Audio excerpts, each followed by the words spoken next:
You're listening to the We Are Libertarians podcast network. Find all of our shows at wearelibertarians.com. Thank you for listening to the We Are Libertarians network. Get our other shows at wearelibertarians.com. Okay, our next presenter is going to be talking about avoiding penalties. And this is one of the more important ones. I don't want you guys to feel threatened that running for office is dangerous, that you're going to get thrown in jail, that you're going to get fined millions of dollars, because you won't. Very few people do. You know, every election cycle we have a few people who have to go in front of the election commission because they forgot to file this, they forgot to file that.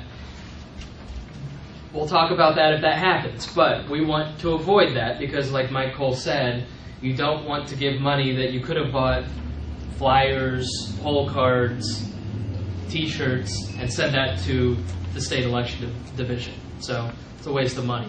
So we want to talk about how to avoid penalties, what you should and should not do, what you should and should not file, how to do that properly. Our first presenter will be Mark Rutherford, who is a former state chair. He was state chair for 8 years here in Indiana. He's a lawyer here in Indianapolis. And then our second presenter will be Todd Singer, who was the previous state chair, and he'll be talking about federal candidates specifically, because there are a lot of differences between running as a state candidate and a local candidate, and then the federal candidacy, because of our friends McCain and Feingold, it's just a totally different animal. So we wanted to bring on Todd, who's an expert at some of the federal election campaign finance law, to talk about that. So without further ado, please welcome Mark Rutherford.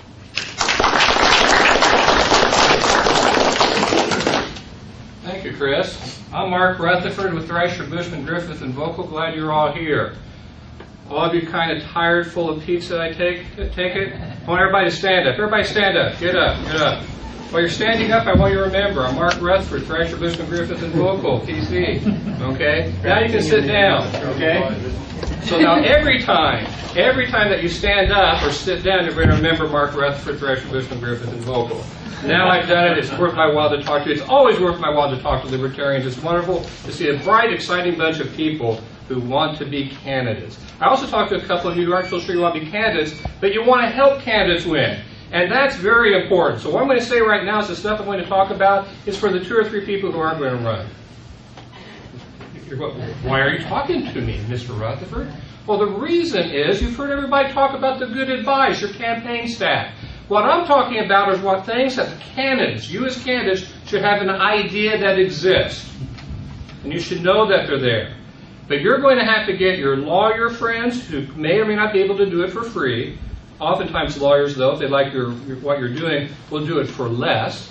Your people like Todd Singer, even though he's not a lawyer, he's an accountant, he probably knows federal election issues in the Libertarian Party better than just about anybody else, with the exception of maybe 1 or 2 people who have been in the whole party on federal stuff. Those are the people you want to get as your advisors and to learn this. One thing to remember, everybody makes fun of Indiana, and to the people on YouTube who are looking at this, I want to tell you that Indiana is a little bit more, I'll use the word progressive, than other areas in a lot of ways. One is our Secretary of State office.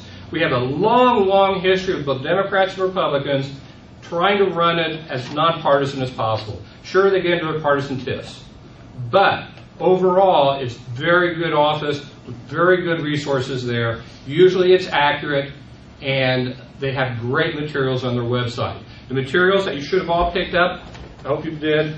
The very last page will be my last slide that's here. It has the web addresses you go to the Secretary of State's office. Campaign guides, campaign finance manuals, the forms, statements on how you do disclosures and when you do disclosures. All that stuff is in there. It's a lot of stuff. If you're a lawyer, you look at it and you go, oh my gosh, it's Christmas, I love this. If it's all of you, you go, it's this crap, it's confusing. But it's there, and it's in pretty good, usually English, not always, but usually it seems to be in an understandable form. So I want you to avoid penalties in the fog of campaign finance and election laws. Who gets thrown in jail? Let's start with that. That's what everybody likes to know. The treasurer, okay? Don't tell your treasurer that because they won't do it, okay? Usually that's the way it is. But don't worry about it too much because that's reserved for the most hideous and awful examples. But one thing I want to tell you all, and one thing I think you all should understand, and realize it's very, very important, is that we're dealing in a political world. What does that mean? Those penalties are there. What happens when you have the unreasonable person who has the control to get the prosecutor to file charges? So you need to have these in the back of your mind, because most of the people we deal with are reasonable.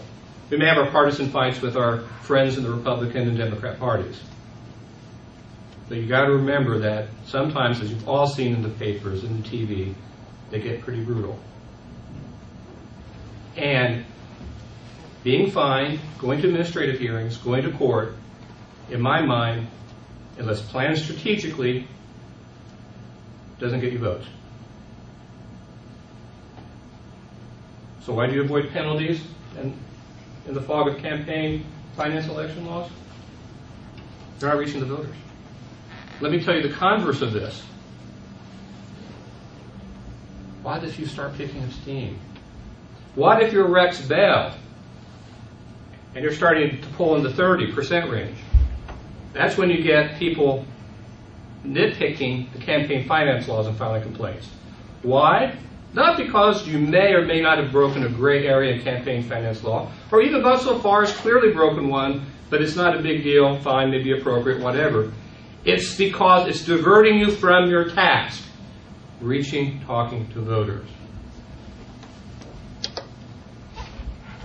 Campaign finance laws. Just going to talk about it generally. I'm not going to talk about the forms, because if you look at the Candidate Campaign Guide, the one they have up there now is 2008 on the Indiana Secretary of State website. Came up today. 2010 came up today. I checked this morning, but it didn't come up. I'm glad it has. That's good, because it's about time for it to do so. They have a table of contents. You look at the table of contents, and it lists all types of different offices. One thing to remember is, do away with the old wives' tales that go around every organization and every campaign. Look on what applies to your office, because everybody's different. Some people have to do certain things, file things at certain places. Others have to do other things. For example, running for statewide office, it's kind of Byzantine, I love that word, Byzantine way to do things, because you have to file your candidate paperwork. And then you have to do financial. Then you have to do statements on your personal finances. And you've got to file that at one place and take the receipt at another place. And you've got to file campaign finance forms on a periodic basis. And you do it all at the Indiana Election Division. But if you're running for Indiana House, you've got to file stuff at the Indiana Election Division, but you also have to file stuff in your home county. So every little thing is different. And if you run for some certain smaller offices where your pay is $5,000 or less, you can ignore campaign finance law. So depending on what you're doing, you need to know what the rules are. So that's why I'm not going to go into that, because that takes me hours, and most of you wouldn't care less. Because you're going to run for township office, but you're going to run for Secretary of State. Two different sets of rules, even though it's in the same system. So you have to have the advisors who know the rules. But generally, you need to know this stuff. Campaign finance laws, you have to keep a record of contributions and expenses. Must be filed on a regular basis. When it must be filed often depends on the office. But generally, if you're a Libertarian, it's around primary time if you're already a candidate or already having what's called an exploratory committee. Exploratory committee is one where you file the paperwork saying, I think of what I may be running, but I'm checking it out, but I'm raising money. A regular candidate committee is one where you're going, hey, I've got the nomination, and now I'm raising money. But if those are open at primary time, and some of our candidates get tripped up on this, the primary disclosure laws for campaign finance apply to you. So think of that, before and after. The other thing that applies to us is we have conventions. Guess what? The rules on conventions apply to us too. Does it sound silly? Yes, but that's what it is. We want to avoid the fines, because filling out the form and taking the half hour to do it and getting it put in the proper place is a lot better than spending a whole day or a half day at the Indiana Election Division before the Indiana Election Commission trying to say I shouldn't be fined, or I made a mistake and I should be excused from paying the full fine. When's the other time that you have to file stuff on campaign finance law? Generally before an election. 10 days or so before an election is generally where it is, the cutoff. Some of it's 20. And also, the size of the gift, or the type of gift, may just say when you have to file something. Because for certain races, or for most races, in the state that is, if it's over a certain amount, you've got to file something really quickly, within 24 or 48 hours. And then you have to file soon thereafter the election, usually. Now, and you have to file at the beginning of every year. Those are the kind of major things to look for. The other thing to remember is, as long as your committee's open, you got to keep filing. Otherwise, you file a final piece of paper that says, I'm disbanding my committee, it's over, it's dead, it's done, it's been fully cooked. Must be filed on a regular basis. Filings require an increase in your primary election time. Primary filings, often for Libertarians, there are some limits on contributions from some sources. That's a big one. Unions, corporations. But here's the thing why you need to trusted advisors and people who know what they're talking about. An LLC is not a corporation under Indiana law for purposes of campaign finance. Only a lawyer would think that's a beautiful statement and wonderful, would know that.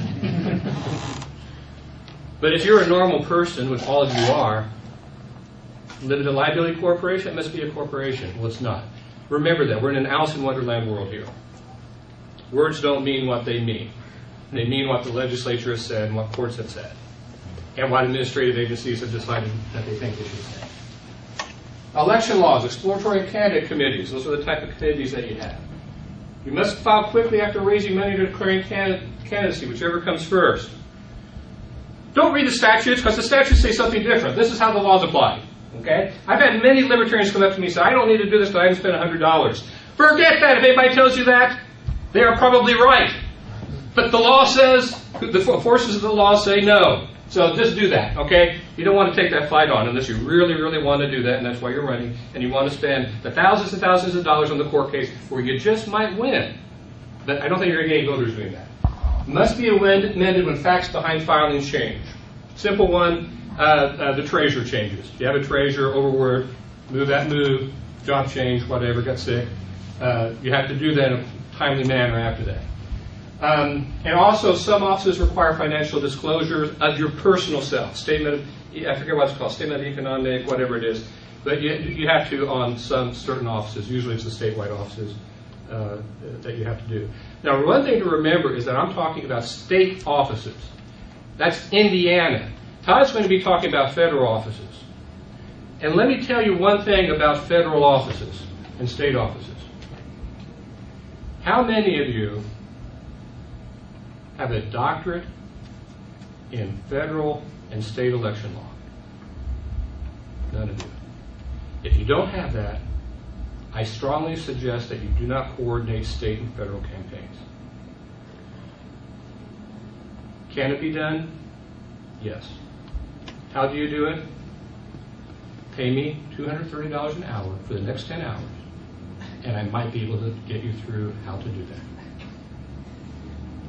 I'm not trying to scare you, I'm just trying to tell you that's the reality of it. The law is very confusing. So don't do it. It's just, in my opinion, personally, it's different. Sam Goldstein and State Chair of the Central Committee, they can make policy decisions to make that effort to decide how to do that. And they have the resources to maybe help you do that. Don't try to do it on your own. Don't try to do it on your own, because there's so many traps out there. And that's when you get into major, major trouble with the FEC.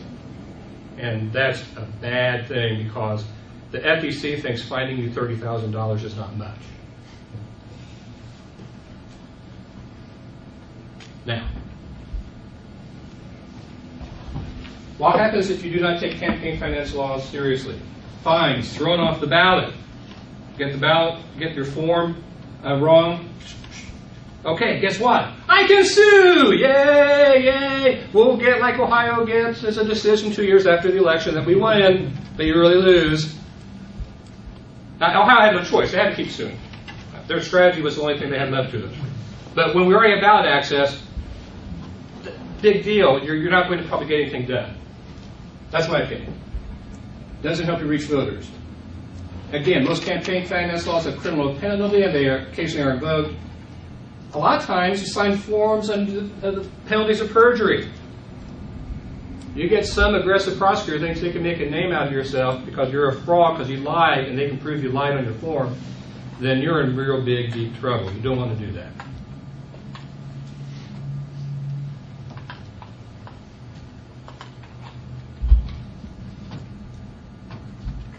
There we go. Rule 1, no assumptions. You must have trusted lawyers and other ones familiar with law. Don't assume government officials know laws. They often do not. Let me repeat that. Don't assume government officials know laws. They often do not. Let me repeat that. Don't assume government officials know laws. They often do not. Rely on your trusted advisors. Rely on your trusted libertarians. You can talk to them and ask them, and they might help you get the answer. County clerks are traditionally inaccurate with misinformation. Lawyers in the Indiana Election Division are highly accurate and helpful. In fact, oftentimes we've called them and they've called county clerks and tell the county clerks they don't know what they're doing. But those two things are the state right now, and also county clerks, it depends on where your county clerk is. Some of them are more accurate than others.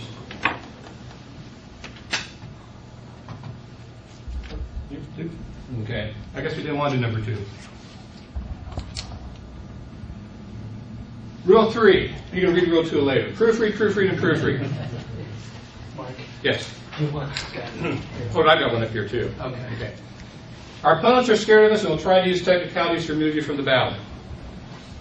Our opponents are scared of us and will try to find and use errors on campaign finance forms to hurt us. If unclear, do not assume. If the form is not clear, seek advice. Remember Alice in Wonderland. Do not assume you know what the words mean in the law. And remember, it's all enforced by people who are usually not libertarians. Rule 5, proving you're incorrect in court is expensive. I don't recommend it unless, baby needs shoes. Please hire me.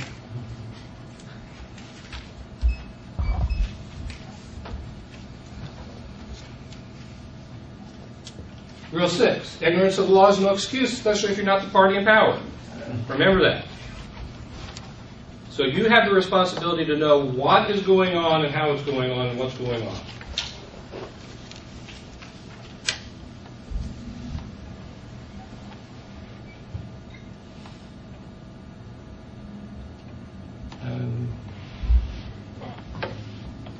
I think this is a Democrat and Republican conspiracy. What do you all think?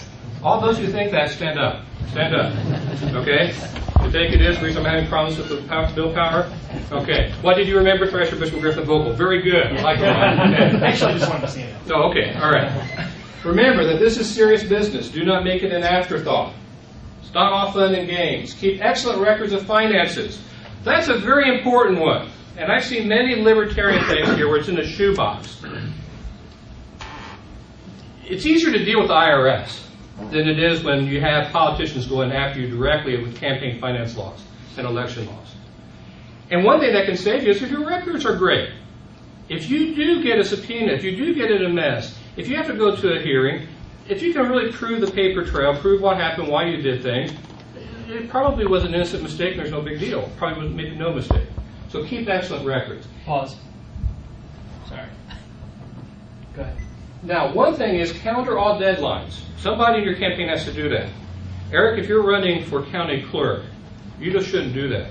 It should be your campaign manager whose job is to make sure that you have a calendar and they're abided by it. You can't worry about whether the campaign finance form is filed at the right time. Often remember that a lot of the deadlines are at 12 noon. Remember, this is government. It's not normal people. Okay, it's not end of the business day. 12 noon. 12:01 means late fine.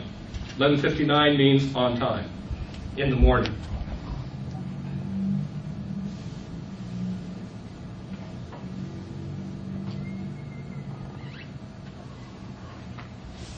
Know how you do it. Sometimes you have to fax things, sometimes you can do it in person. Always ask for a file mark copy for your records and proof of filing. Why is that? Because sometimes they lose stuff.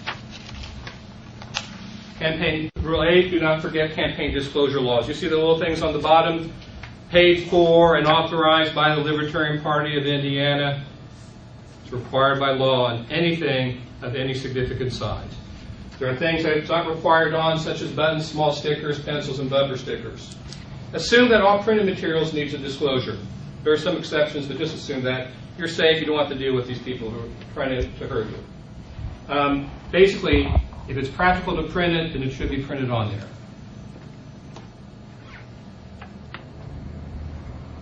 Voter registration, just real quickly, know the rules. Know the rules. Big penalties if you don't know the rules. And about to the last thing. Here's the most important page. But that is where you can find all that stuff. Now you notice I went general and stuff, and the reason I did it is because, again, it applies different ways to different things for different offices. But also I want you to take one thing away from what I just talked about, and that is, don't assume, trust no one. My gosh, I sound like a libertarian.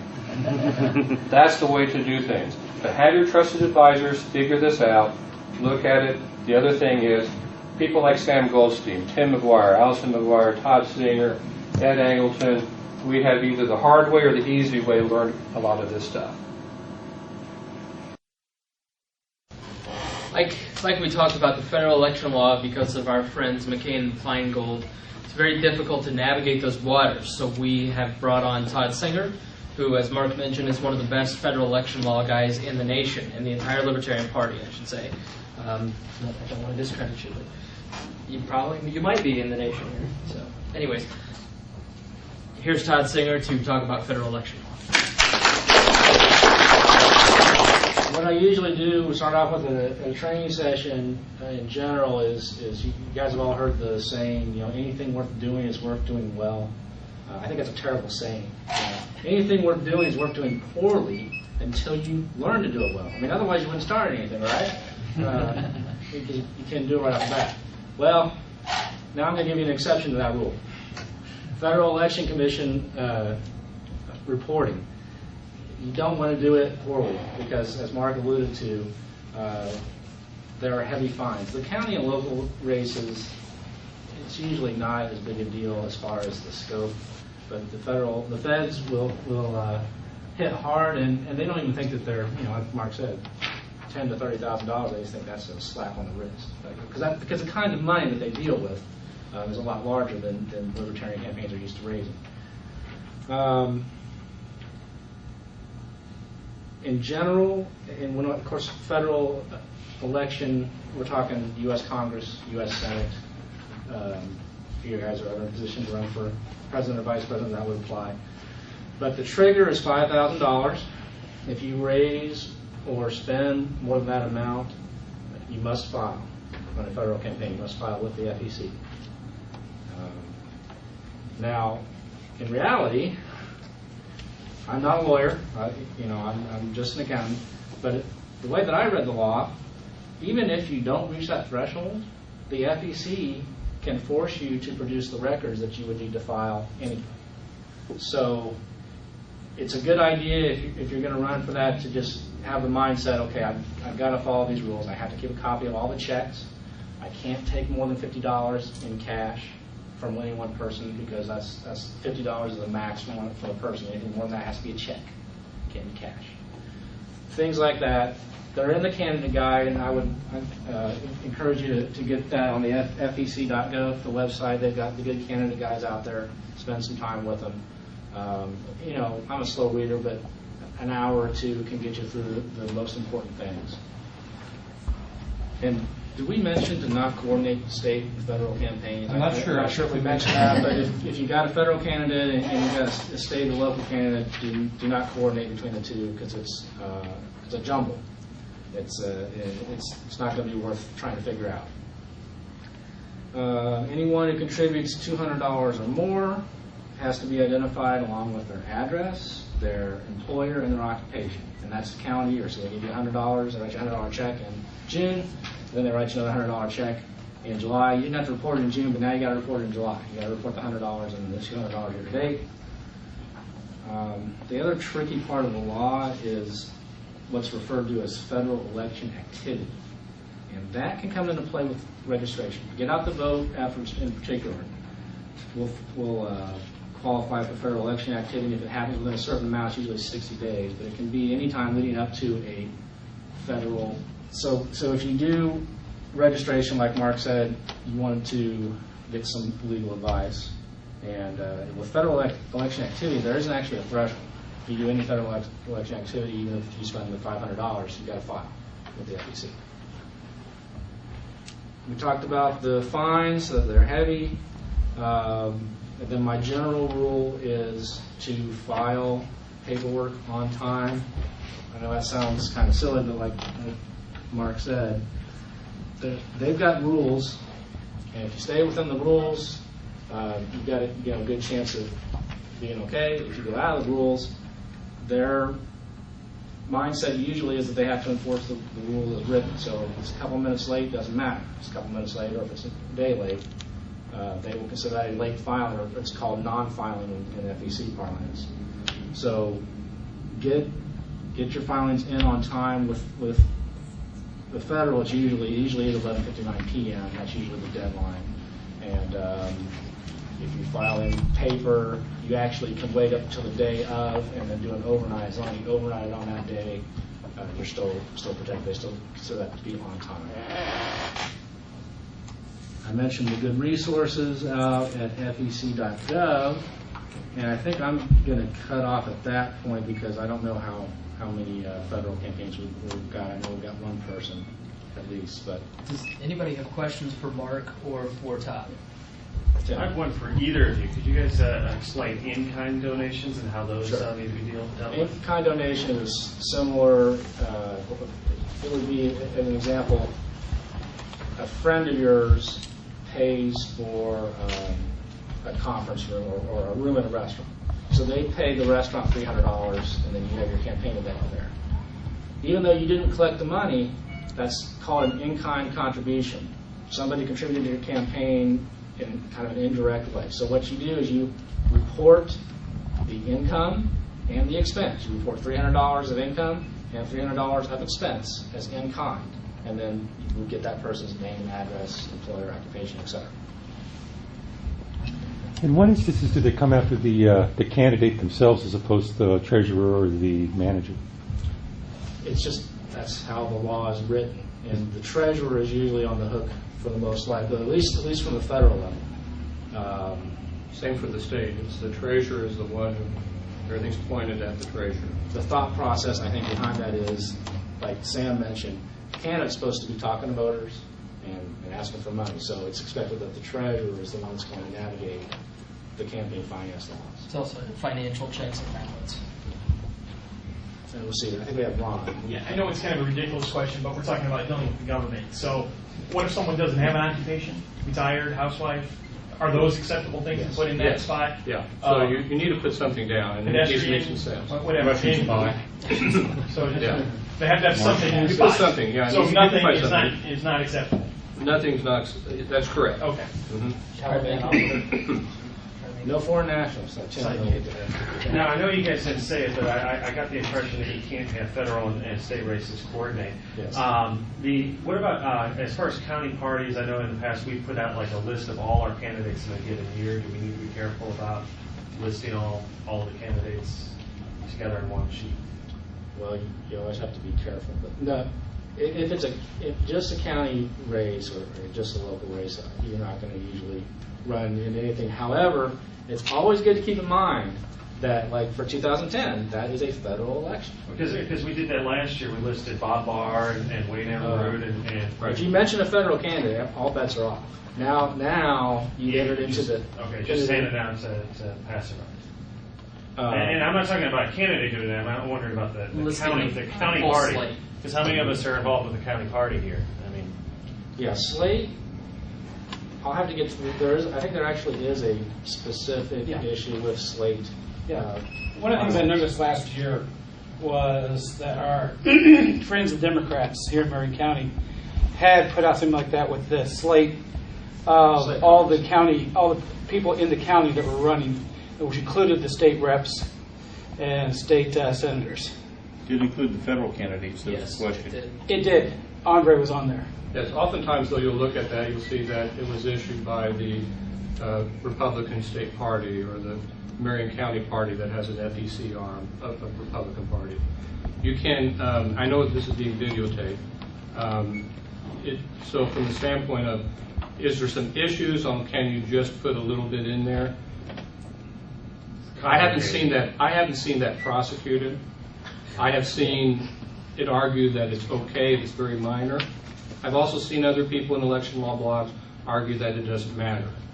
Okay. So is there some gray in there? Yes. Okay. I'd be glad to talk to you more later about this if you'd like. In general, I would not mention federal candidates. Also, one other thing I want to mention, these blue cards that were passed out, if you see it's the second line, contributions are subject to the limits and prohibitions of the Federal Election Campaign Act. Anything in a federal candidate that you send out asking for money has got to have that on it. There's also some other wording that you could do alternatively, but that's the one that I chose. So you can take the blue. Another good reason to take these blue cards with you. And sorry, Eric, you had a question? Yeah, is there a certain type of banking account you need for these campaigns, or does it have to be in the name of the campaign itself, or do you do it for your personal account? Excellent question. Pretty much all federal and local law is you cannot commingle funds. So you want a separate account, committee to elect. Unfortunately, it's getting tougher and tougher at banks to open those types of accounts. So be prepared when you deal with the bank that you're going to have a certain amount of documents. You may have to get an SS4 from the IRS, which gives you a tax identification number. It's not that hard. Just it's another step that you have to do. So if you're thinking, oh, I got to pay for that in 2 weeks, you better get the campaign open now. If you're thinking death by 1,000 small cuts, it is. I mean, all these things are really easy. It's just that there's so many of them. Which is why you want to check out the finance manuals on FEC.gov and at the Secretary of State that's posted behind you. If you go read those documents, for the most part, they will tell you what you need to know. So it's not. There are a lot of things you have to know, but they're out there for you. They don't want to scare anybody, but we want you to realize that there are consequences if you don't jump through the hoops that they've been set out for us. Yeah, I have a quick question. Now, if you're running for federal office, and I'm sure I could look at the website and find this answer, but if you're running for a federal office, do you have to worry about state laws? Yes. So you do have to be aware of everything. But in general, the federal law is going to override. However, you have to at least be cognizant that. Is that a fair statement? Or, I mean, you can't, It depends on the law. I mean, when it comes to the finance law, campaign finance law of the state of Indiana, you can ignore that. You follow the federal campaign finance law. When it comes to your behavior at a polling place, where you can or can't be, the state law applies. Sure. For example, in Indiana, a candidate can get a donation from a corporation. No problem. But Up to $1,000. Up to $1,000. As a federal candidate, I won't say it's no good, but it's practically useless. There are certain things that you can use corporate money from, but in general, you're not going to be able to spend on what you want to. And one thing I'd like to mention, because I don't want anybody scared, is that we've had an awful lot of people who became treasurers who became quite good. Why were they good at it? They read the manual for the first. Yeah. And then they kind of followed what was said on that, and they took it seriously, and that was their job. I've been campaign treasurer on a couple of Secretary of State campaigns, and I just read the manual to figure out what it was.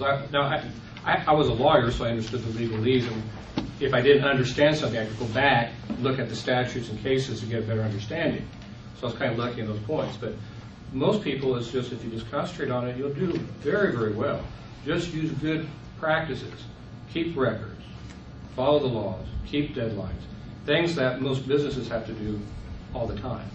And for state questions, for state candidates, Dale Simmons and Leslie Barnes, they're the Democrat and, Republican and Democrat co-counsels, respectively, at the State Election Board. That's Dale Simmons and Leslie Barnes. They are fantastic. Pam Potesta and Brad King are the Election Division Commissioners. They're fantastic. They will answer your questions in a timely manner. They're very friendly. They're very helpful. We have a good relationship with them. Do not be afraid to call the Election Division if you have questions, if we can't answer them. I mean, but don't be afraid to call the election division and ask any questions. Ed, you had Yeah. One other thing too, when you're filing your finance forms with the state, they do have an option where you can file them electronically. They have a matter of fact, it's kind of nice because it remembers what your last filing was, so it just picks up from there, and all you have to do is add in everything that happened between that filing and the new filing, and it'll update all the numbers for you. Thanks for mentioning it. I didn't mention it, but that's one of the things Indiana's being good at is getting that done. That, however, is not for county offices and below. That's only correct. for state That's rep, for state. We're at state senate, and statewide offices. Mm-hmm. One thing, I know that Mark kind of scared people in going through his presentation, and Todd did also. Honestly, I've run several campaigns, as I mentioned earlier, and it's not all that difficult as long as you do it on an ongoing basis, which Mark said. This is one form is the itemized expense form for any state campaign for Indiana. Federal campaign is a different story, but for you running for Township Advisory Board or Governor of Indiana, this is your expenditure form that you should have in front of you or over the table. It's pretty simple. Who gave you the money? Where'd the money go? What their occupation is? What kind of an expenditure is? How much was it? It's pretty simple. The contribution forms are the same. There's the one that you're going to use most often is the one for individual contributions. On a rare occasion, you might get some PAC money. On a rare occasion, you might get some corporation money. I doubt you're going to get any union money running as a Libertarian, but miracles happen. We have. And that's, again, pretty self-explanatory. Who gave you the money? What's their address? What's their occupation? How much did they give you at this point in time? How much have they given you total? And you just keep a running total. As long as you keep those forms up on a daily basis or weekly basis or whatever, when it comes time to actually file the campaign finance form with all the stuff behind it, the receipts of the political campaign committee shouldn't take you that long. Many of our campaigns will be running on $0 or less than a few $100s. And really, it's not that hard to put zeros all over this form and send it in. But you just got to do it on time. But that's a good point, Sam. Even if you say, if it's zero, file it. Yeah. If you're ever in doubt about something, file it. File it on time. On time. You will not get penalized for overfiling. They honestly, you could commit a felony, as one of the former Indianapolis City County Councilors did on these forms, but at least what I consider a felony, because he lied on the form, and we caught him on it, and he went back and amended it. He filed on time, though. It was timely, so they didn't give a damn what was on the form until Brad Kloppenstein found the felony lies on it and turned Alleged it in. felony lies, remember. Alleged lies. Well, alleged lies, excuse me. And he was allowed to go back in and amend his form, and the Marion County Election Board said, "Oh, that's all right. We're not even going to fine you for it." And the prosecutor declined to prosecute. But he did file the forms on time, so the county election board really didn't care what was on the form. And there is a calendar on that guide. So let's thank Todd and Mark for